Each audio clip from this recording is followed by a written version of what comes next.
So my fiance has 3 kids, ages tween to teen, from his former marriage, while I have 2, ages tween to young teen from my former marriage. I quit my job to start focusing on getting my degree. He's become the breadwinner, although I still contribute with my savings. I also do 80% of childcare and chores. Long story short, he wanted me and my kids to attend Thanksgiving with his family, who are located across the country, and we were supposed to go yesterday, ahead of time to get a rental place. So we booked our tickets and everything, but later, before the flight, I found out that he, his kids, and I were in first class, while my 2 kids were in economy. I was stunned. He acted like it was no big deal and told us it's just for a few hours and the kids could just hang in there for a little while. I asked how he could think this was acceptable, and he got mad and said he's the one paying for the tickets, then we go by his rules. I immediately turned around, took the kids, and made my way out of the airport.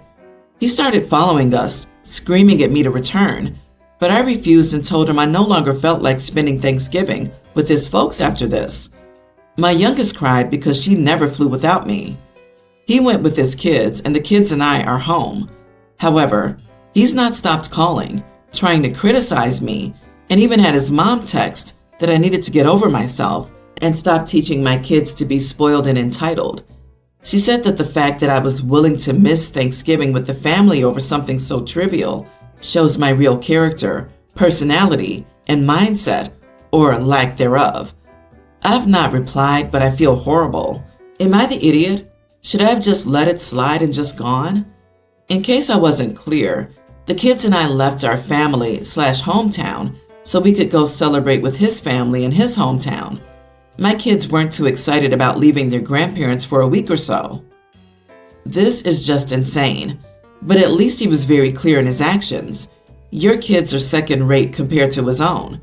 Listen to what his actions tell you, and you do your kids a favor. Find a new fiance.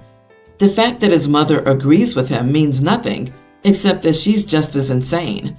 Now we know where he gets it. Not the idiot at all. Thank you for protecting your kids. They'll never forget it.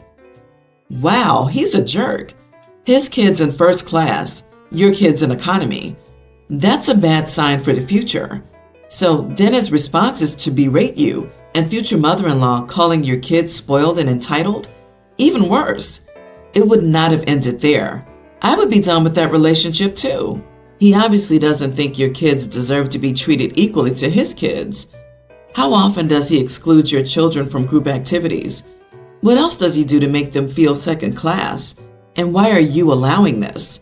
Maybe use this time to have a real think about the man you'll be marrying and his attitude towards your children. I would personally use this time to pack my stuff and be out of the house before he gets back. Agree. OP, please get another job ASAP. Find a new place to live. Pack up your kids and get as far away from this idiot as possible. There's nothing remotely okay with this behavior or attitude towards your children. The fact that he waited until you moved in and became financially dependent upon him before showing his true colors with regard to your children speaks volumes.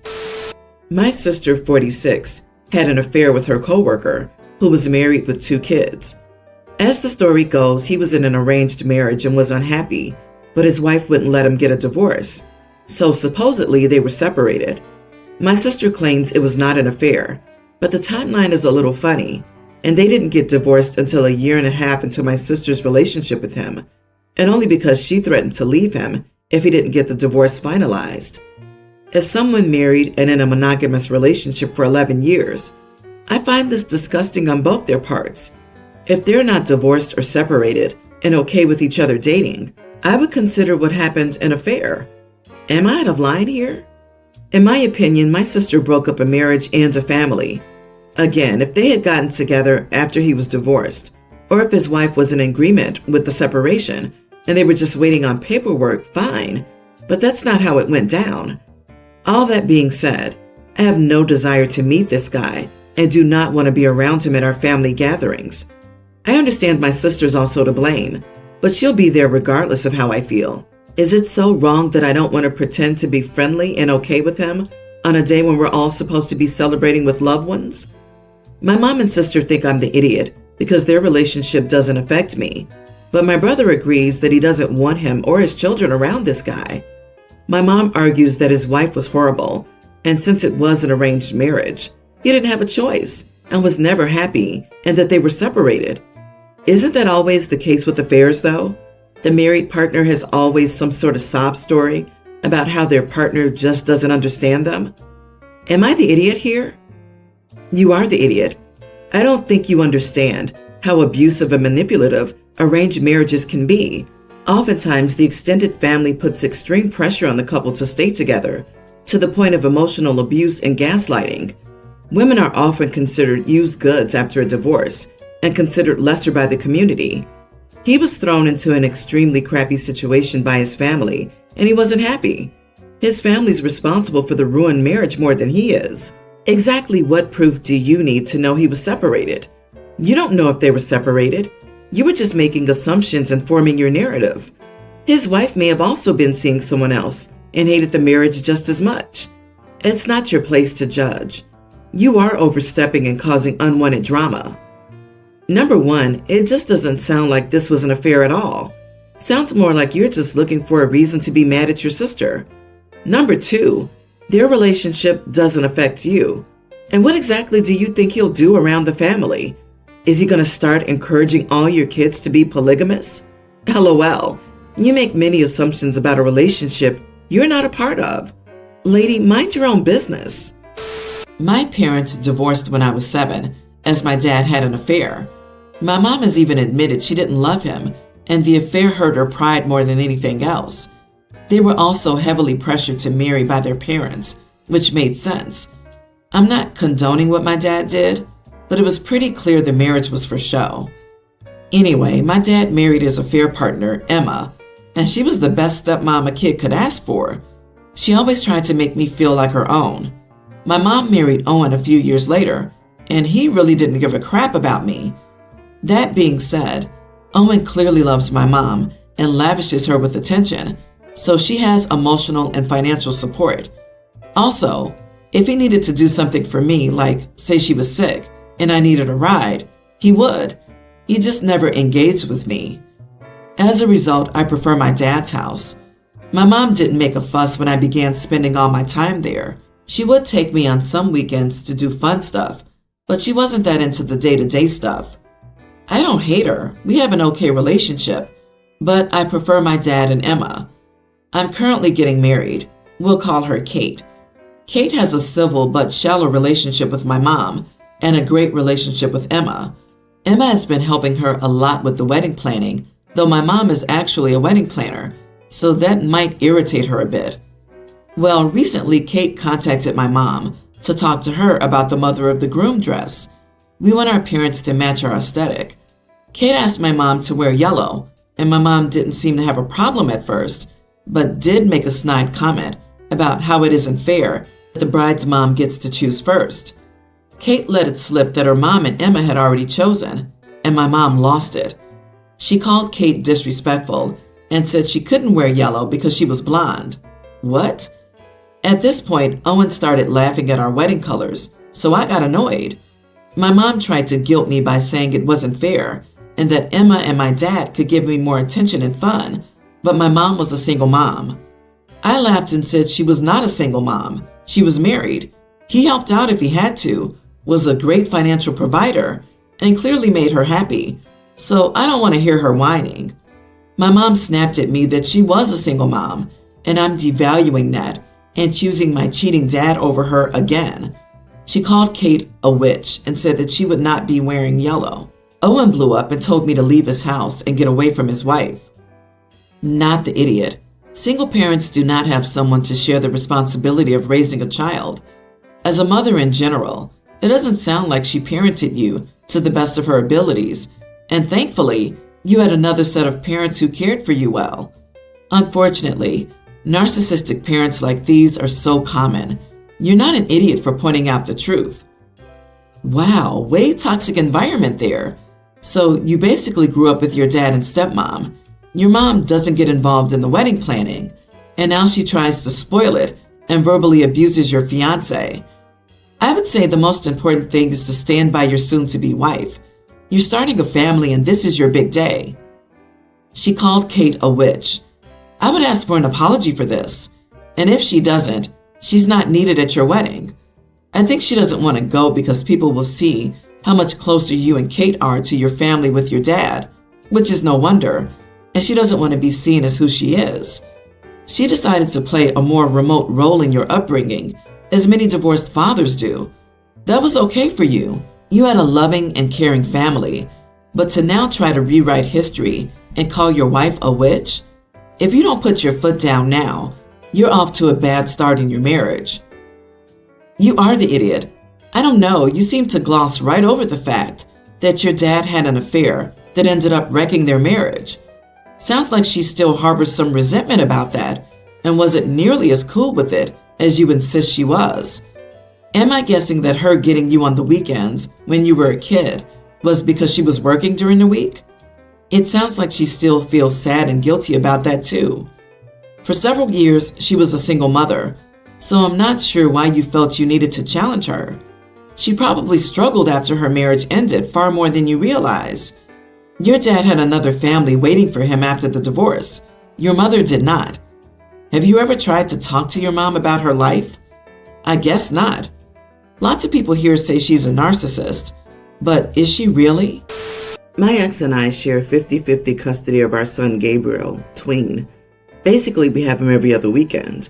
She also has a son, Tim, a preschooler, from her second marriage. They're divorced and the custody arrangement is like ours, except she has Tim the same week I have Gabriel at my house.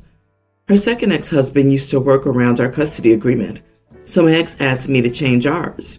This is a huge deal, and the reality is that I cannot just sign off on it. If I just say okay, she'll ask for more accommodations at my expense. I told her to think about what she would offer me to go along with this plan. She got mad that I wouldn't just do it. But honestly, if she had offered me something like an extra holiday, I'd gone along with it. She even said that she wouldn't pay my legal fees because a judge has to sign off on any custody changes in our state. Now she's angry and I don't care. Both boys are just happy being together, they're not. Why? Because they get to have all their parents to themselves, and my relationship with my son is more important than that with his brother. Am I the idiot for refusing to change a custody agreement? I work in a family law office, and dealing with idiots like you is the worst part of my job by far. Instead of doing what's in the best interest of your children, like preserving a healthy co-parenting relationship that will make your children's lives materially better, you're choosing to be a major idiot. Worst of all, the kids usually suffer the most when you have a parent being a grade A idiot like you are. You are the idiot all the way. Your screw you got mine attitude disgusts me. It's absurd that OP finds it completely normal for two close in age boys to be raised by the same mother in the same home and never see each other, never go to grandma's or parks together, and never go with mom on vacation together. That's insane. And presumably, these boys have been living together during the marriage with dad number 2, and now they'll never see each other? That's honestly cruel. Your son should be growing up with his sibling. He's a human being, not a bargaining chip.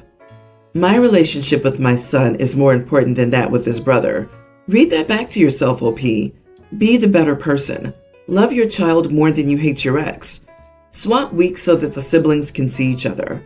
The only reason not to is if you have a work situation where you're deployed or working overnight during those weeks. There will come a day when you need your ex's support. This is very short-sighted. My girlfriend and I have been together for about 3 years, and she met my daughter when she was a mid-teen. My daughter is a year older now and has a boyfriend who usually comes over. I've met the kid and I've known him since he was like 9, so I don't mind at all. I let them go into the room and shut the door. I trust my daughter and her boyfriend. If I had a reason or I felt something fishy going on, then I'll address it. But other than that, you'd be surprised how much just a little privacy helps a kid. Anyways, my daughter and her boyfriend came over as usual. However, the issue is my girlfriend's issue with the door being closed. When he was over, she constantly went into the room, like she was trying to catch them in the act. She sat on their bed and clearly tried to converse with them, but you could tell it was just to be there with them. She'd go in and purposely not shut the door on her way out, or she would try to find some reason to usher them out of the room.